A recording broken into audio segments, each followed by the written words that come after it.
Does your smartphone battery feel kind of weak lately? Like, are you constantly tethered to a charging cable, just wondering if your device is on its absolute last legs? Well, welcome to today's explainer.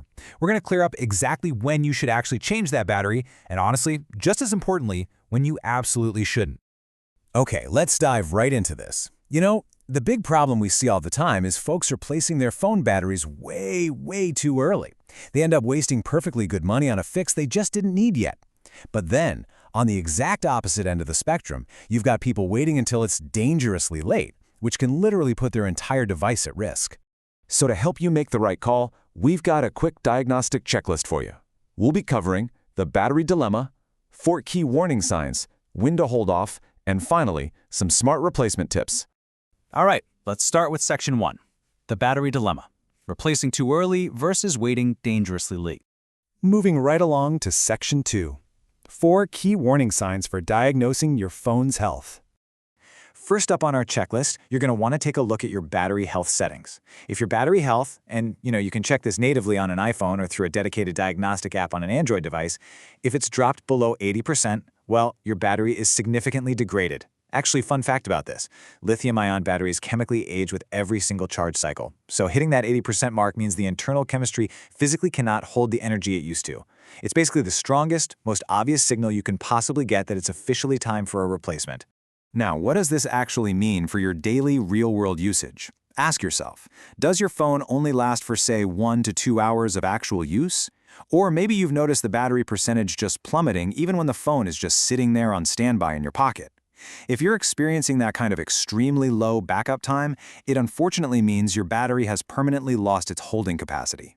Then there's the third sign, which is honestly one of the absolute most frustrating experiences for anybody: unexpected shutoffs. I mean, there's nothing more aggravating than using your phone thinking you still have 20 or 30% charge left, and boom, it suddenly turns off completely. Why does this happen? Well, the battery's low capacity leads to an unstable voltage. So when that voltage drops unpredictably, the phone is literally forced to shut itself down just to protect its own circuitry. This is a major warning sign that you should never ignore. And you know, all of those struggling processes inevitably lead us right to symptom number 4, excessive heating. See, a weak, dying battery physically struggles to provide power, and that intense internal effort generates a massive amount of extra heat. Keep in mind, a continuously hot phone isn't just uncomfortable to hold, it is a critical danger to both the battery itself and the delicate motherboard inside.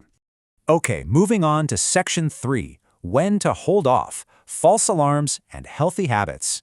Because look, there's a massive difference between a dead battery and just having bad habits. On one hand, you've got the genuinely dead battery, right? Health dipping below 80%, those unexpected shutdowns we just talked about, and that dangerous overheating. But on the other hand, you might just have a perfectly healthy battery that needs a little help. If your battery health is still sitting around 85 to 90% and the backup time feels somewhat normal, listen to me, you do not need a new battery. You most likely just need to optimize your daily charging habits and maybe stop leaving all those power-hungry apps running in the background. And finally, we arrive at Section 4, smart replacement tips for giving your phone a completely new life. So, if you've gone through the checklist and determined you absolutely need to make the change, just stick to these 3 golden rules. First, always choose an original or premium quality battery. Second, avoid cheap, unbranded batteries at all costs. Seriously, they simply aren't worth the safety risks or the inevitably poor performance. And third, always ask the repair shop for a warranty to protect your investment. If you stick to these rules rigidly, you're going to protect your device and give it a completely new life. So take a second to evaluate your device today. Let me know in the comments below by typing the word good if your device is holding strong, or change if it's finally time for replacement. But, it kind of makes you wonder, with researchers currently developing solid-state batteries that might literally never degrade, are we even going to be having this conversation in 5 years? It's crazy to think about. Until then, though, use this checklist to protect your phone and your wallet. If you found this explainer valuable, please don't forget to drop a like so we can keep bringing you more of these deep dives. Keep learning, and I'll see you in the next one.